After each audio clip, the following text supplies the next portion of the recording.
Bismillah wa bihamdi. Assalamualaikum warahmatullahi wabarakatuh.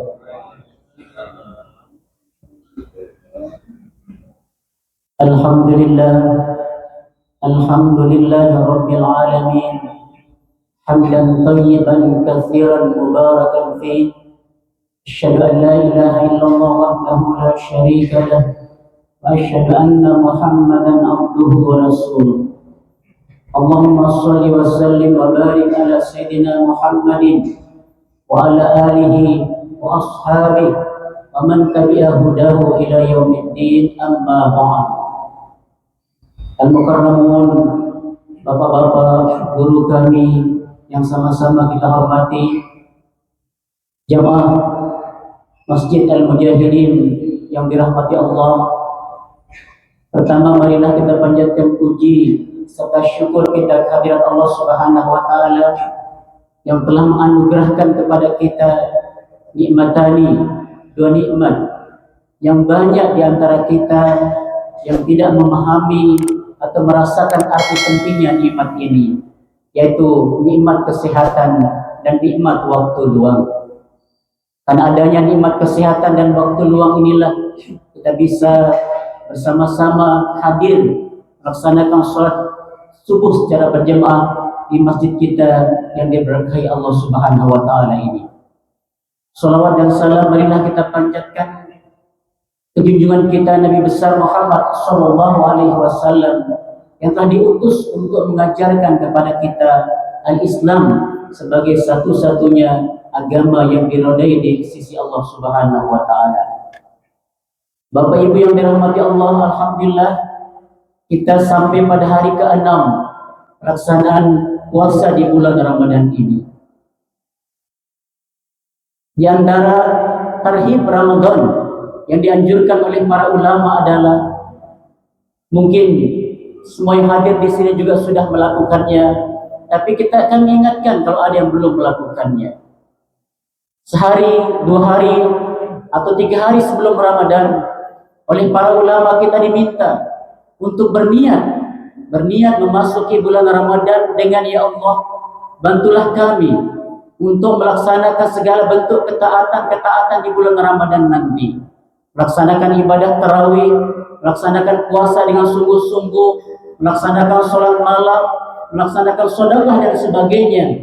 Sehingga kata ulama, kalau kita menghalangi melakukan hal-hal tadi karena sakit mungkin, karena dalam perjalanan mungkin, atau karena ketiduran, maka kita tetap mendapatkan pahala dari apa yang kita sebut tadi itu.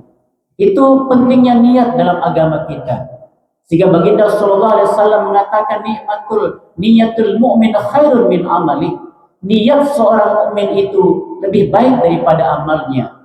Kenapa Islam mengajarkan kepada kita, Bapak Ibu, agar kita senantiasa memperbanyak niat-niat kebaikan? Karena dibocorkan oleh para aulia, para kekasih Allah membocorkan kenapa orang beriman itu baru berniat sudah mendapatkan pahala. Karena ketika kita berniat, maka akan tercium bau yang sangat harum sekali di sisi kita, sehingga para malaikat senang, sehingga langsung mencatatnya sebagai amal kebaikan.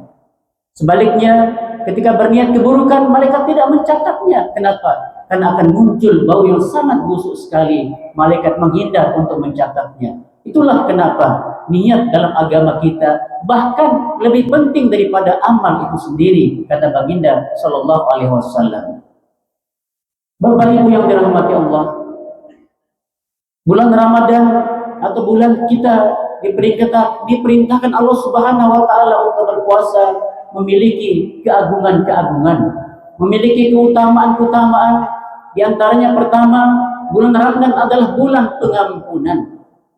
Karena itu, mari kita maksimalkan ibadah kita di bulan Ramadan ini agar kita mendapat ampunan dari Allah Subhanahu wa taala, agar kita terhindar dari doanya malaikat Jibril yang diaminkan oleh baginda sallallahu alaihi wasallam. Di hari Jumat Jibril berdoa, "Rogima ampu rajulin ja'a Ramadan wa dhahaba Ramadan wa lam yughfar lahu." Kata Jibril, celakalah, kata Jibril mendoakan celaka bagi orang yang bertemu dengan bulan Ramadan dan bulan Ramadan pergi tapi dosanya belum diampuni. Nabi mengatakan amin.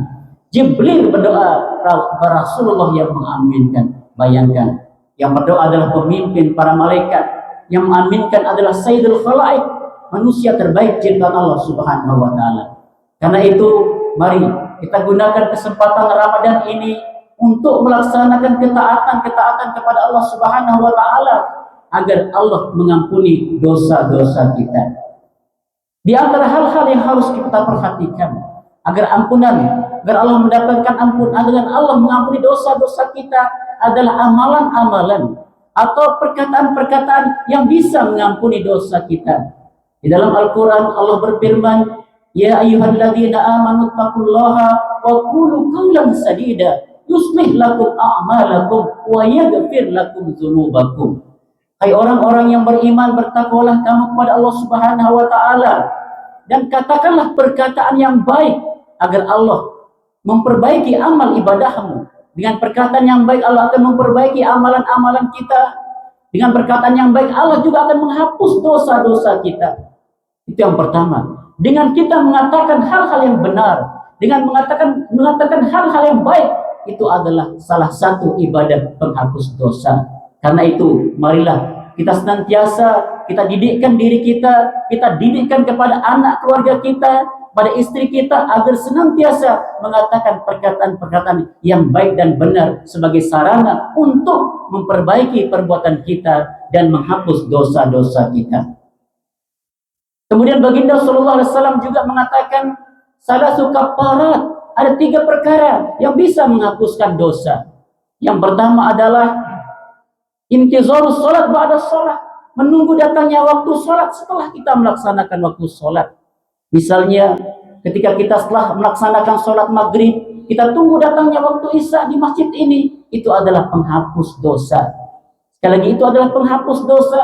Dan alhamdulillah di masjid kita ini ada kajian-kajian agama yang bisa kita jadikan untuk menunggu datangnya waktu isya setelah kita melaksanakan sholat maghrib. Itu satu sebagai sarana penghapus dosa.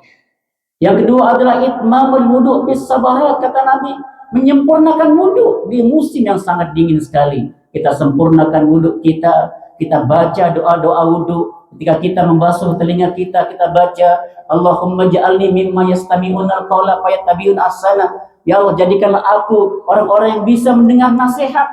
Ya Allah, jadikanlah aku orang yang bisa mendengarkan perkataan dan mengikuti mana nasihat yang terbaik. Mungkin di antara kita, di antara kaum muslimin ini banyak yang tidak menerima kalau dikatakan perkataan-perkataan yang baik, atau tidak bisa menerima nasihat. Mungkin ketika berwudu, ketika membasuh telinganya dia tidak berdoa, Allahumma ja'alni mimman yastabi'una al-qawla fayattabi'una ahsana. Dan doa itu adalah salah satu ayat di dalam Al-Quran. Hadirin jemaah subuh yang dirahmati Allah. Kemudian yang ketiga adalah iksarul khutwat ilal jamaah. Penghapus dosa itu, kata Nabi, adalah memperbanyak langkah menuju masjid-masjid, menuju sholat jamaah. Bayangkan, langkah pertama akan menambah pahala kita, langkah berikutnya akan menghapus dosa-dosa kita. Mungkin di antara pelungguh niki ada yang pernah menghitung langkahnya dari dia berangkat dari pintu rumahnya sampai ke masjid ini berapa langkah. Yang pernah menghitung dari pintu rumah tiang menuju masjid ini sekitar 350 langkah. Pulang pergi 700 langkah. Bayangkan berapa besar keutamaan, pahala yang bisa kita dapatkan dan dosa yang terhapus ketika kita melangkahkan kaki kita menuju rumah Allah, menuju Baitullah, yaitu masjid-masjid sebagai tempat sujud kita. Hadirin jamaah subuh yang dirahmati Allah. Kemudian ada doa-doa, ada wirid-wirid yang bisa kita jadikan juga untuk menghapus dosa kita. Kata ulama, man laisa lahu wirdun fahuwa kirdun. Barang siapa yang tidak punya wirid, tidak punya bacaan-bacaan tertentu, maaf, para ulama menyebutnya sebagai kera. Jadi kita jangan sampai tidak punya wirid, tidak punya bacaan-bacaan khusus. Sehingga para ulama memberi nasihat kepada kita, untuk kita yang sudah usia 50 tahun ke atas, sebaiknya belajar ilmu tasawuf, kata ulama. Belajarlah ilmu memperbaiki hati. Belajarlah ilmu bagaimana mengatur ruh kita yang langsung bertemu dan berkomunikasi dengan Allah Subhanahu wa taala. Karena itu mungkin perlu dipikirkan oleh pengurus masjid ini, bagaimana menghadirkan guru tasawuf di masjid ini agar kita bisa membersihkan hati kita, menambah khusyuk kita dalam sholat. Di antara wirid diajarkan baginda sallallahu alaihi wasallam adalah man qala hina yusbih wa yumsi subhanallah wa bihamdihi mi'ata marrah kulla yaumin ghufirat dzunubuh wa in kana mithlu zabadil bahri, kata Nabi. Barang siapa yang mengucapkan subhanallah wa bihamdihi 100 kali di waktu pagi dan 100 kali di waktu sore setiap hari, setiap pagi 100 kali, setiap sore 100 kali, subhanallah wa bihamdi, singkat, tidak sampai 5 menit langsung kita bisa 100 kali, maka Allah akan mengampuni dosa-dosa kita meskipun dosa-dosa kita sebesar buih di lautan. Karena itu kita duduk 5 menit di waktu pagi, subhanallah wa bihamdi, yang artinya maha suci Allah dengan segala pujian-pujiannya. Kita baca 100 kali di waktu pagi, kita baca 100 kali di waktu sore, itu akan bisa menghapus dosa-dosa kita. Dan itu disebutkan oleh Nabi di hadis yang sahih yang diriwayatkan oleh Al-Imam Ad-Dailami. Kemudian juga baginda sallallahu alaihi wasallam satu hari berjalan, kemudian mengambil ranting pohon. Di jalan dilihat ada daun-daun yang sudah kering, dia pukul daun itu, maka daun itu berhamburan, rontok berhamburan. Kata Nabi, subhanallah walhamdulillah wala ilaha illallah wallahu akbar, yang kalau diucapkan akan menggugurkan, menghancurkan dosa-dosa. Kita duduk, kita berjalan, kita mengendarai kendaraan, subhanallah walhamdulillah wala ilaha illallah wallahu akbar, subhanallah walhamdulillah wala ilaha illallah wallahu akbar. Itu adalah amalan-amalan, bahkan kata Nabi, kalimat 4 kalimat ini adalah lebih baik, itu yang terbaik setelah Al-Quranul Karim. Dan kalimat ini ada di dalam Al-Quran. Karena itu, biasakan lidah kita, basahi lidah kita dengan subhanallah, walhamdulillah, wala ilaha illallah, wallahu akbar. Itu akan menggugurkan dosa-dosa kita. Itu diantara amalan-amalan, wirid kita, bacaan kita yang bisa menghapuskan dosa-dosa kita. Kemudian dalam Al-Quran juga ada 3 kalimat yang bisa dijadikan sebagai bacaan yang bisa menghapus dosa kita. Misalnya istighfarnya Nabi Adam, Rabbana zalamna anfusana wa in lam taghfir lana wa tarhamna lanakunanna minal khasirin. Atau istighfarnya Nabi Nuh, istighfar Nabi Idris, Nabi yang masuk dalam perut ikan. Nabi siapa? Nabi Yunus, la ilaha illa anta subhanaka inni kuntu minaz zalimin. Atau istighfarnya Nabi Ibrahim, Rabbana ighfirli wa liwalidayya wa lil mu'minina yauma yaqumul hisab. Dan kalau kita beristighfar dengan ayat Al-Quran, bukan hanya kita mendapatkan pahala dari istighfar itu, dari setiap huruf yang kita baca, kita dapatkan 10 pahala kalau kita tidak berwudu. Kalau kita berwudu, ketika kita membaca ayat Al-Quran, beristighfar dengan Rabbana zalamna, setiap huruf kita dapatkan 25 ayat. Kalau kita baca dalam sholat sambil duduk, pahalanya 50 kebaikan. Kalau kita baca berdiri dalam sholat, maka pahalanya adalah 100 kebaikan. Itu keutamaan pahala Al-Quran, apabila lebih-lebih di bulan Ramadan ini. Bapak Ibu yang dirahmati Allah. Kemudian keutamaan Ramadan berikutnya adalah bulan dilipat gandakannya pahala.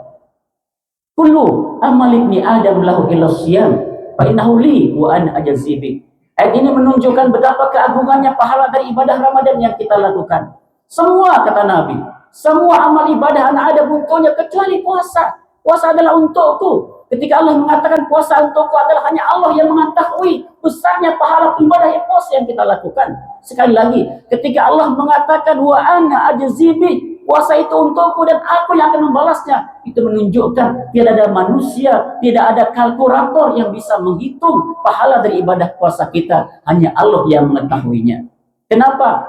Karena ikhlasnya orang yang berpuasa itu. Bayangkan ketika kita berwudu, kita telan aja air, siapa yang tahu? Tapi tidak kita lakukan. Kenapa? Karena kita berpuasa karena Allah Subhanahu wa Ta'ala. Itu menunjukkan pahala besarnya, pahala daripada ibadah puasa yang kita lakukan. Demikian juga ibadah-ibadah yang lain yang kita lakukan di bulan puasa ini. Mari kita ramaikan ibadah Ramadan kita ini dengan amalan-amalan kebaikan. Mumpung bulan Ramadan, mumpung kita berpuasa, di mana Allah Subhanahu wa Ta'ala obral pahala. Ini adalah musim obral, musim di mana Allah Subhanahu wa taala menghambur-hamburkan pahala ibadah. Ibadah sunat kalau kita lakukan akan berpahala seperti ibadah wajib. Ibadah wajib kalau kita lakukan pahalanya berlipat-lipat. Maka perbanyaklah sholat misalnya. Para ulama yang hebat-hebat itu setiap hari itu tidak kurang dari 40 rakaat mereka sholat. Di bulan Ramadan mereka tidak kurang, bahkan lebih dari 40 rakaat mereka sholat. Sholat 5 waktu 17 rakaat, sholat sunnah 12 rakaat, 2 rakaat sebelum subuh, 4 rakaat sebelum zuhur, 2 rakaat setelah zuhur, 2 rakaat setelah maghrib, 2 rakaat setelah isya, dan ibadah malam 11 rakaat. Maka mereka habis 40 rakaat paling sedikit. Apalagi kita di bulan Ramadan ini ada ibadah tarawih di masjid ini dengan bilangan rakaat 23 rakaat, akan lebih lagi. Apalagi kalau kita tambah dengan sholat malam sebelum sahur, kita sholat malam, maka keutamaan itu akan kita dapatkan. Ibarat pegawai negeri, ibarat karyawan, kalau kita masuk kantor tepat waktu, kita punya jam kantor Bapak Ibu, kalau kita masuk kantor, bos kita akan senang. Demikian juga Allah Subhanahu wa taala, kalau kita melaksanakan sholat tepat waktu, Allah akan senang. Bahkan kalau kita datang sebelum waktunya, Allah lebih senang. Karena itu marilah kita jadikan ibadah sholat ini sebagai saran untuk melatih istiqomah kita dalam melakukan kebaikan-kebaikan. Syekh Abdul Qadir Jailani suatu hari, besok di hari Jumat, saya akan menunjukkan kepada kalian semua karamah saya yang paling besar, kata Syekh Abdul Qadir Jailani. Coba besok datang, semua datang ke hari Jumat, saya akan tunjukkan kepada kalian karamah saya yang paling besar. Kemudian di hari Jumat, setelah selesai pelaksanaan ibadah Jumat, Syekh Abdul Qadir Jailani tampil di mimbar dan berbicara, apakah kalian semua sudah tahu apa karamah terbesar saya? Tidak, Syekh. Maka Syekh Abdul Qadir Jailani bertanya, apakah kalian tahu? Pernahkah saya meninggalkan sholat? Tidak. Pernahkah saya meninggalkan sholat jamaah? Tidak. Pernahkah saya meninggalkan puasa? Tidak. Pernah saya meninggalkan wirid saya? Tidak. Itulah karamah saya. Karamah terbesar saya, kata Syekh Abdul Qadir Jailani, adalah al-istiqomah. Al-istiqomah itu, kata ulama, khairun min alfi karamah. Istiqomah dalam melaksanakan ibadah itu lebih baik daripada 1000 bentuk kemuliaan. Kata Nabi, khairul a'mali dawamuha wa in qalla. Sebaik-baik ibadah yang kita lakukan adalah yang istiqomah kita lakukan, yang terus-menerus kita lakukan, meskipun ibadah itu sedikit tapi terus-menerus, kata Nabi, itu lebih baik daripada ibadah yang banyak tapi hanya dilaksanakan Senin Kamis misalnya.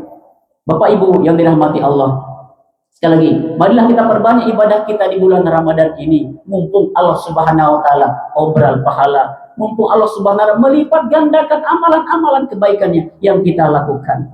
Kita berinfak, kita bersedekah, kita datang ke masjid, tidak lupa menaruh uang di kotak amal. Terus menerus kita lakukan selama bulan Ramadan ini.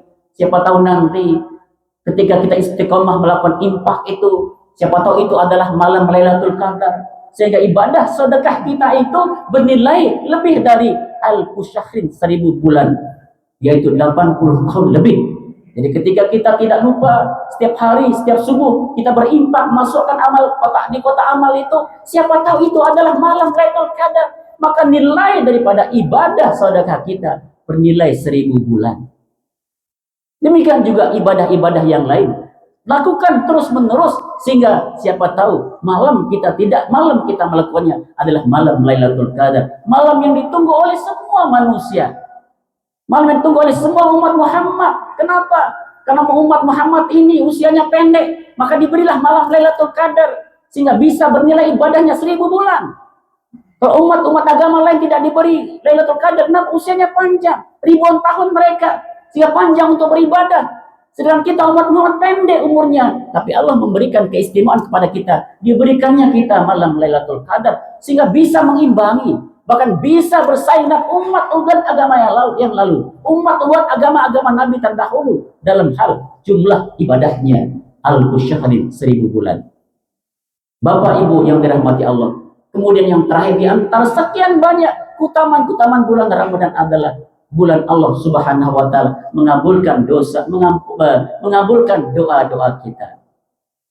Di rangkaian ayat yang berbicara tentang puasa, di ayat 183 sampai 187. Di ayat 186 Allah berfirman, "Wa idza sa'alaka ibadi anni fa inni qaribun ujibu da'watad da'i idza da'ani falyastajibu li wal yu'minu bi." Apabila hambaku datang kepadamu wahai Muhammad, bertanya tentang aku, jawablah aku ikut dekat. Allah itu dekat. Kita dekat dengan Allah Subhanahu wa taala. Bahkan lebih dekat dari urat leher kita. Allah lebih dekat kepada kita daripada urat leher kita, min hablin warid, kata Al-Quran. Daripada urat leher kita. Karena itu jangan pernah merasa di dalam diri kita ada kesadaran bahwa Allah tidak mengawasi kita, tidak. Bahkan sholat yang kita lakukan itu adalah ibadahnya efek tumbuh dari sholat yang kita lakukan adalah menanamkan kesadaran bahwa Allah Subhanahu wa taala senantiasa mengawasi kita, senantiasa mengetahui, melihat apa yang kita lakukan, mendengarkan apa yang kita katakan, semuanya terpantau oleh Allah Subhanahu wa taala. Karena itu, mari kita perbanyak doa kita. Kita perbanyak doa kita di bulan Ramadan ini. Ayat tadi ditafsirkan oleh Nabi sallallahu alaihi wasallam dengan sebuah hadis, salah satu turaddu da'watahum.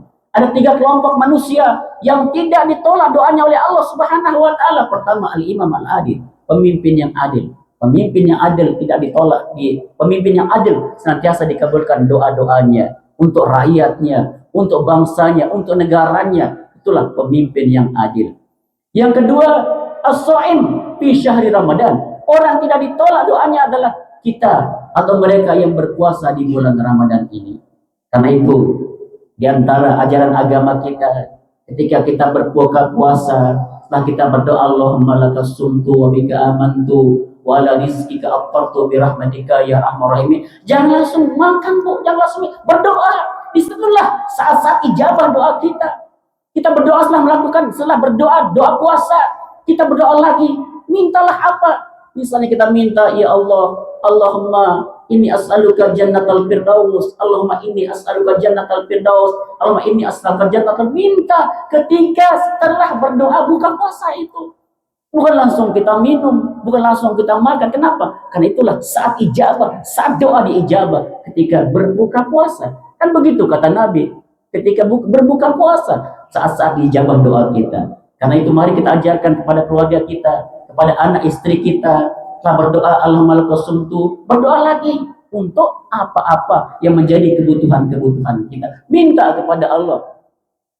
Sebagaimana seorang sahabat setiap hari di zaman Rasulullah, Assalamualaikum, Assalamualaikum, dia pergi langsung, tidak pernah berdoa. Dipanggil oleh Nabi, wahai sahabatku, apa kamu tidak punya kebutuhan dengan Allah?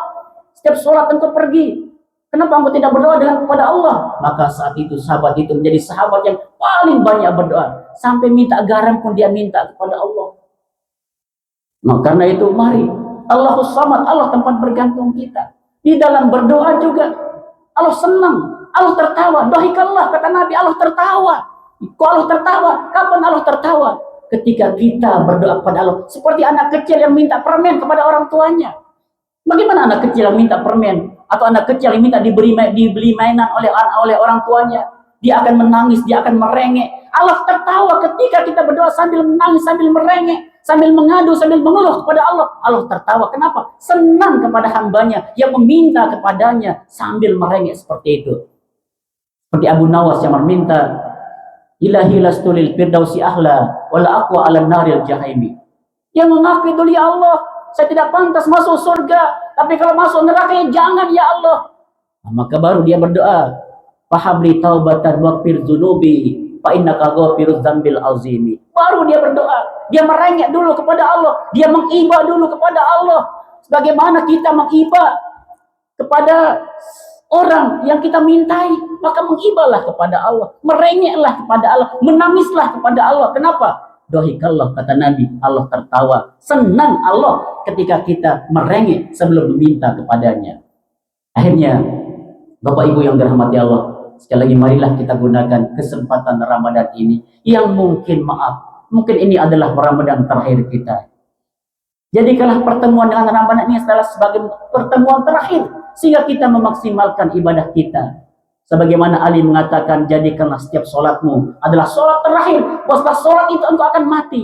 Sehingga engkau akan mempersembahkan sholat terbaikmu kepada Allah Subhanahu wa Ta'ala. Sekali lagi, marilah kita jadikan kesempatan Ramadan ini kesempatan terakhir kita. Mungkin setelah Ramadan ini, maaf, kita tidak bisa bertemu dengan bulan Ramadan berikutnya. Karena itu kita bisa memaksimalkan ibadah-ibadah kepada Allah Subhanahu wa Ta'ala. Mungkin ini yang bisa saya sampaikan. Saya mohon kalau ada kata-kata yang salah.